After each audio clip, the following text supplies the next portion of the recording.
Thank you. I think we had a very interesting set of presentations, beginning with Dr. Shaukat Ali, who made a very interesting point about transplanting models without adaptation from one country to another. He cautions against this, and interestingly, I thought it flies in the face of the international best practices approach, which I suppose has to be taken with a grain of salt in his view. Mr. Chandrasekhar's presentation focused on recommendations, and I think he made the interesting point about agriculture posing the most serious downside risk. I think a lesser known fact, but a contentious fact at that, because agriculture does provide a certain floor or base rate of growth to the Indian economy. He talked about the need for a resurgence in Indian agriculture, and he made a very interesting 6-point plan of action, as it were. And interestingly, within that, he pointed out essentially that public investment would actually be required to crowd in private investment, and made another contentious point, I think, which is that food prices willy-nilly will have to be subsidized.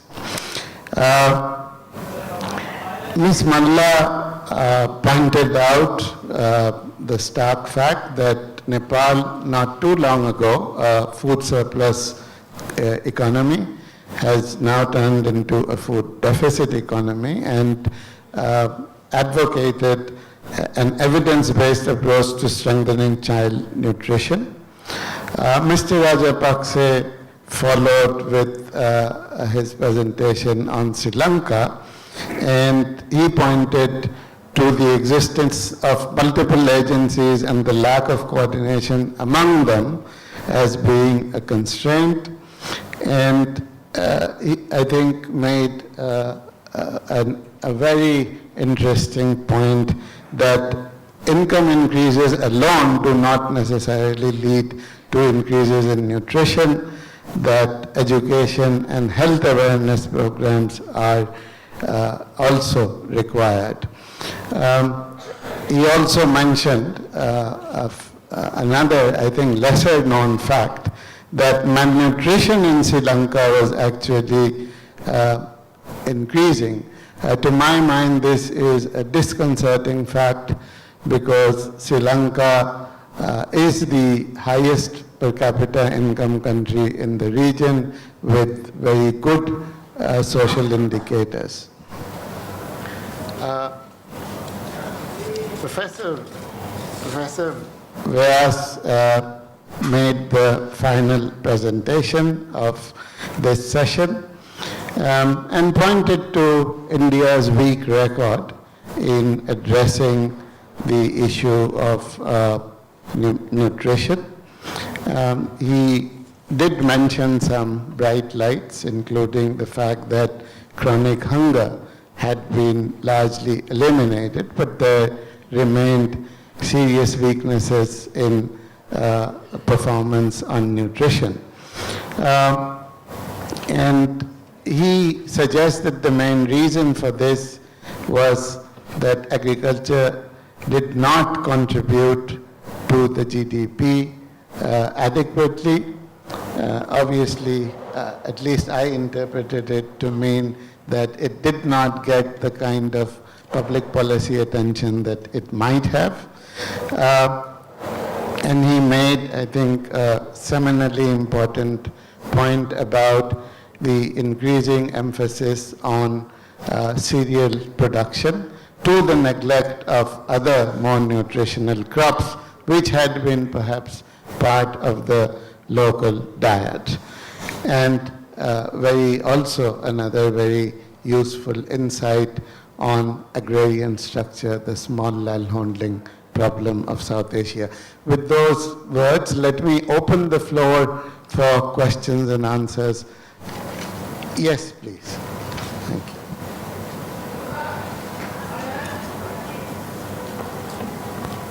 you. Thank you, Mr. Chairman. I am G.M. Bhatt from University of Kashmir, Srinagar, India. My question is to Mr. Chandrasekhar, who made the presentation on how to improve agriculture in the Indian economy. In fact, he has given well-defined mantras for the progress in the agriculture sector. I would like to add to his 6-point mantras one more point, which he has, I think, unintentionally missed, that is the improvement in the marketing of agriculture produce. Unless and until we don't make efforts to make improvements in the marketing of agriculture produce, including the storage facilities of the agriculture produce, plus avoiding the losses during the harvesting, we will not succeed in our mission. Number one. Number two, what we have seen in our economy, that most of the people who are involved in the agriculture sector, they are involved in the farming because of the livelihood. So they want to earn income, and out of that income they would like to make their expenditures. So unless and until we don't have a sufficient increase in the GDP of the people, probably we may not be in a position to make improvements in the nutrients of the consumers of the country. And for that, what I would like to say is that if there is another mantra added to it, that is the forward linkages in the form of agro-based industries, where we can have value addition to the agricultural produce that can increase the value of the produce, and plus it is also possible that we may give some employment to the persons who are already unemployed in the form of disguised unemployment in the agriculture sector. We can make the best use of that labor force in contributing in the value addition of the agriculture produce. Thank you, sir. Thank you. Because there are many who would like to very ask quickly, questions. I must mention Please. that this point is what is included under public investment in agriculture. Public investment in agriculture is required, one, for rural infrastructure, plus reforming the mandi system, agriculture markets, creating warehouses, supply chain, cold chain, etc., etc.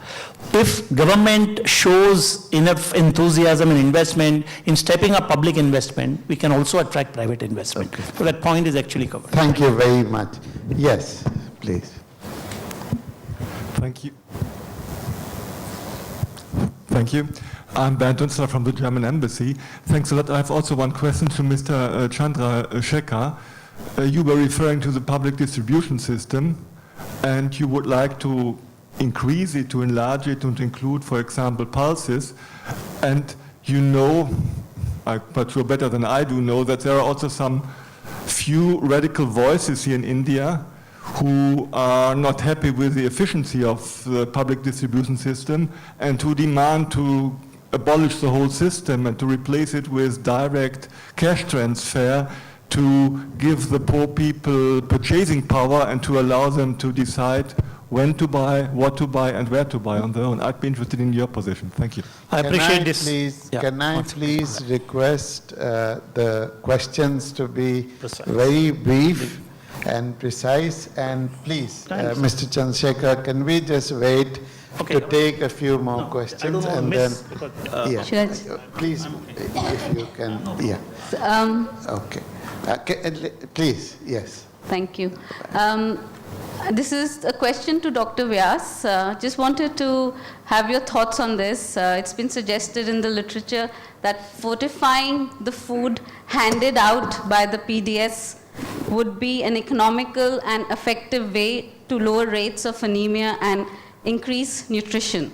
So is that a possibility? And if yes, then are there any limitations to this suggestion? Thank you.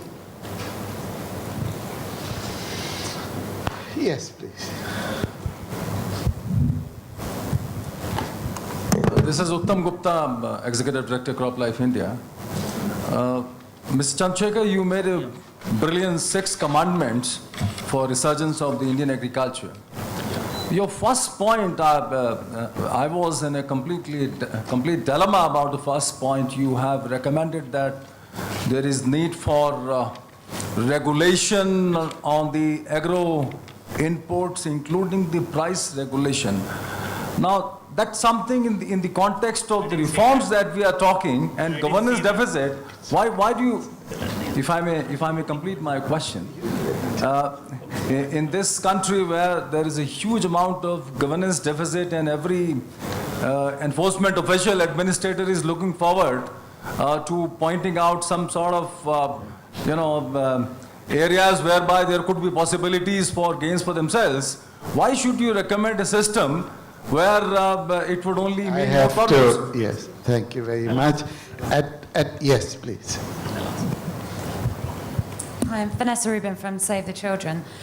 Given how much talk there's been during the conference about gender and the central role of women in agriculture, I was hoping to hear a little bit more from you. And one of our speakers this morning was talking about leveraging public policies and services so that women are able to produce and be the central role in agriculture that they already are without it having an impact on nutrition at the household level.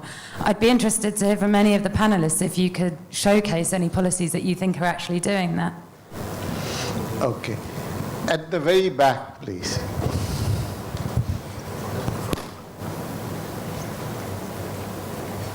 Thank you. I was wondering if I would get noticed. I'm a pediatrician and I work in a government hospital where I see the impact of malnutrition very directly on people. So I don't see the nutrition part, I don't see the agriculture part, but I see the direct impact.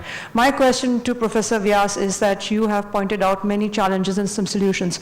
I'm just wondering if the GOI has actually set some real tangible concrete action plans and what is the roadmap for the next few years?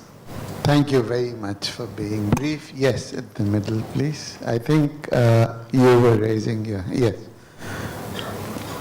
Yes, please.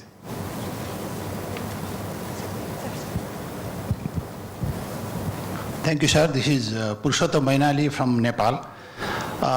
In fact, right from this morning, so some concern, I have some concern and queries increasing and increasing. Maybe I thought that I will find some solution. Here again, the further concern has emerged.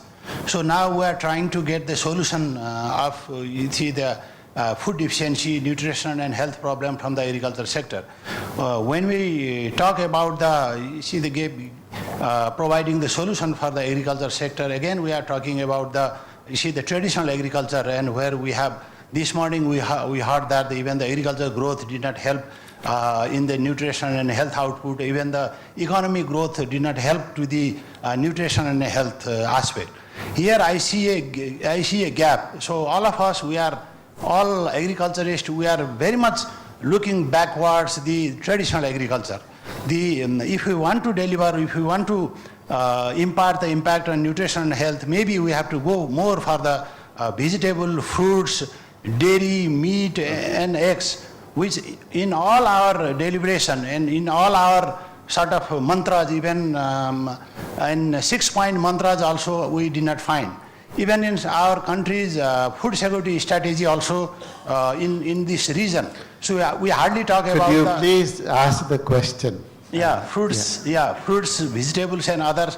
I think this is my question to everybody. Okay, thank you. Thank you. Yes, please.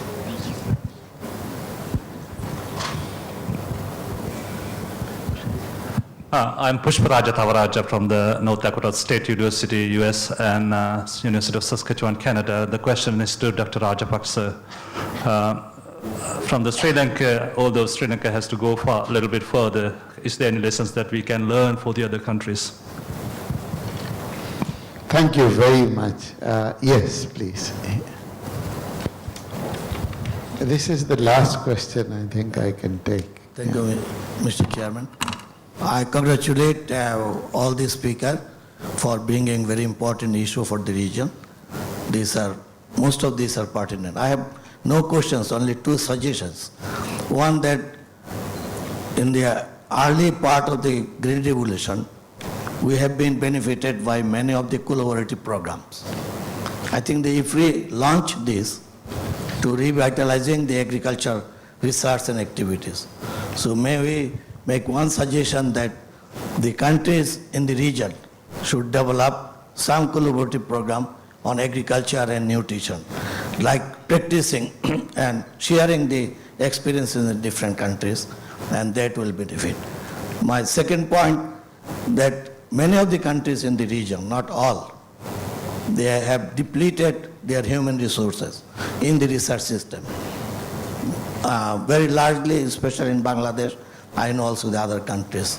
So we would request that there is serious need of investment in the HRD for the research system, and some of the countries in the region can offer opportunities for that, and that should also be harnessed. Thank you. Thank you. Thank you very much. Maybe a very quick question. Yes. Me? Yes. Yeah, thank you very much. My name is Murli. I am from the World Food Program in India. A quick question to Professor Vyas, that you have been a member of Planning Commission for quite long, I guess. And looking at the problems that you already referred and also people are talking about, how in an integrated fashion, if I may call it, would you like or would you want to address the problem of nutrition and health in agriculture, I mean, based agriculture? Thank you.